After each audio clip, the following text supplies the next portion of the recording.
আর আপনারা যদি আমাকে একটু সময় দেন আর ধৈর্য সহকারে বসেন, আমরা একটু আপনাদের সাথে পরামর্শ করব এই আয়াতের মাধ্যমে আর এই হাদিসের অংশের মাধ্যমে আল্লাহ পাক রব্বুল আলামিন আমাদেরকে কি মেসেজ দিয়েছেন। ওমা তাওফিকি ইল্লা বিল্লাহ।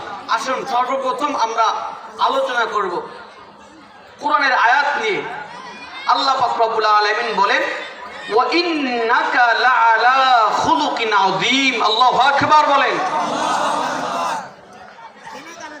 আল্লাহ পাক রব্বুল আলামিন বলেন, ওয়া ইন্নাকা লাআলা খুলুকিন আযীম।